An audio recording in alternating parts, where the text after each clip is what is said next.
human beings have been affecting the structure of the biosphere ever since we've been around, and that's for a very long period of time. And the idea that there was somehow some pristine state of nature before we emerged on the landscape, and that there's some moral imperative to return to that, it strikes me, it's so incoherent that it's barely comprehensible.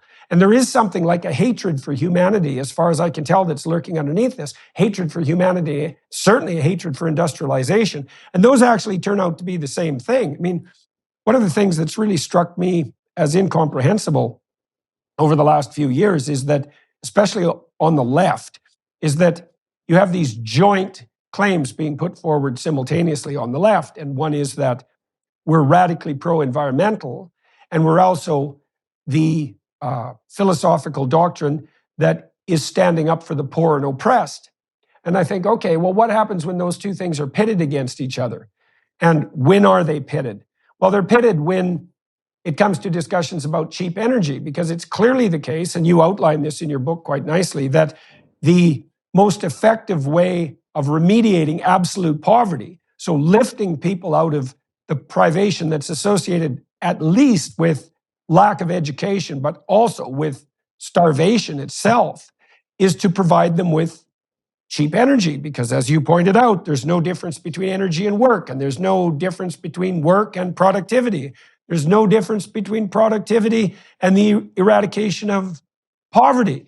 And so we are pursuing these expensive energy policies, and hypothetically, we're supposed to benefit the planet, although we're not, but we are definitely dooming people who are already poor to a much more truncated horizon of opportunity and to absolute privation. And at least two really interesting issues raised here. So this tension between the alleged concern for poverty and then the quote concern for the environment. And then this question of how this bizarre view evolved. Because this was not the view of our environment and our impact 100 years ago. And interestingly, it's not the view of our environment that anyone who lives near nature has. People who live in nature don't worship nature as this superior God that can't be impacted. And I think it's my own understanding of the history, and I really enjoy, there's a book by Ayn Rand called The New Left, The Anti-Industrial Revolution. And it was written at the time that this was happening. And one of the analyses is basically there's a transition between the old left and the new left, where the old left claimed to be for industry, for productivity, for prosperity. And what happened is that was clearly not achieved by their policies. Communism led to the devastation of industry, the malfunction of industry, widespread poverty. And Rand said, well, the left basically had a choice. Are you going to stay with your anti-capitalism, or are you going to embrace capitalism because you really care about industry and productivity? Right. And actually what they did was they kept their anti-capitalism, and they looked for new reasons to support anti-capitalism. And in the 60s, they decided on this issue of environment. And it was a convenient issue in a number of ways. One is the pro-capitalism side didn't do a very good job with it, particularly rhetorically. Yeah. They didn't make the point that, well, good environments are made possible by prosperity. So the idea of a good environment in a humanistic way was co-opted by the anti-capitalists who had no right to it whatsoever. I mean, look at the Soviet Union. And an environment, but they owned that value issue, but then they packaged it with this hostility toward human impact as such. And what they really did brilliantly was they took over the schools. So they put in the schools this idea that human impact is bad, and especially the idea that it's inevitably self-destructive because the planet is this delicate nurturer that our impact ruins. And that has permeated the whole educational system, where people think that we inherently are destroyers of the planet. And it has permeated the scientific community. What I call this delicate nurturer dogma is unfortunately pervasive in earth sciences today. It's a very primitive and bizarre view. It has nothing to do with reality, that our impact is inevitably self-destructive. Actually, our impact has made the earth much better overall, including safer from climate. But nevertheless, I think there was initially a real political motivation to spread this, but now we have this irrationalist philosophy that has a mind of its own. Yeah, well, that's okay. So let's delve into that a little bit, because the other thing that I've come to understand more clearly in the last 15 years, let's say, as the data has also become more clear, is that so we lifted more people out of poverty in absolute terms and also in relative terms between 2000 and 2015 than we had lifted people out of poverty in the sum total of human endeavor before that. And it's quite clear that the reason for that was that fewer countries pursued absolutely counterproductive economic policies of the type that were put forward, let's say, by the communists when the Cold War was raging. And so you saw all over the world, including in places like communist China, that there was a radical move towards something approximating free market and free trade between individuals. And in some countries that was implemented more effectively than others. But wherever it was implemented, at least quasi-effectively, people immediately stopped starving.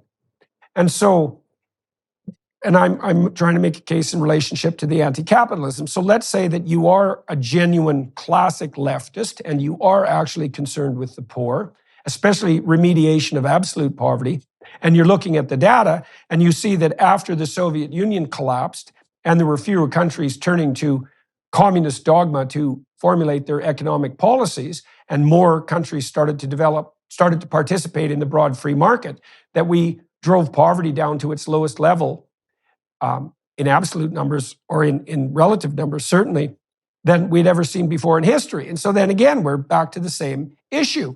If the spread of free market policies remediates absolute poverty, which it clearly does, and in a staggeringly rapid manner, then what in the world is driving the anti-capitalist ethos?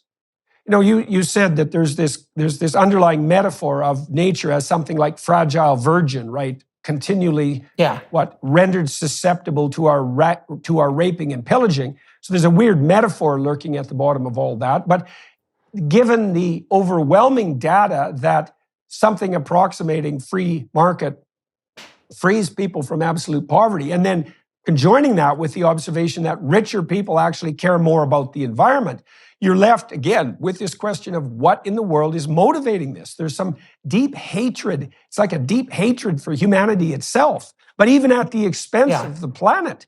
And so I still struggle with trying to comprehend that. There's a kind of existential guilt there for the crime of existence itself. It's something like that. I mean, I think there's one really powerful fact about the increase in prosperity that I draw attention to a lot in Fossil Future because I think it's very notable. So I point out I was born in 1980. Since 1980, we've gone from more than 4 in 10 people living on less than $2 a day, and this is adjusted for inflation, to 1 in 10. So as you said, this is the greatest alleviation of poverty in human history. Now, what's really interesting is if you survey, and this was done in the UK, you might have seen this before, but there's a survey of college-educated adults in the UK about what has happened to extreme poverty over the past 30 or 40 years. And this is just, an objective documented thing, there's no question. And so what happened is only 12% of people thought it got better. Right. 55% of people thought it got worse, and the rest thought it stayed the same. And it just shows you the level of miseducation about this issue. And I do think a lot of it is the modern anti-human environmental movement, because what they've done is they've taught us that our impact ruins the planet. And so we just assume that because the world used a lot more fossil fuels, particularly China and India did, which drove much of the increase in prosperity, they just assume that the world is worse. And what I don't use this term in Moral Case, but I use it in Fossil Future, our knowledge system, so the institutions we rely on for expert knowledge and guidance, they've totally failed at educating us about how much the world has improved from a human perspective. And this goes back to my argument that the anti-human environmental movement, they're trying to pretend to be pro-human. So they don't want us to know that the Earth is a much better place than ever to live. They don't want us to know that climate disaster deaths are way down.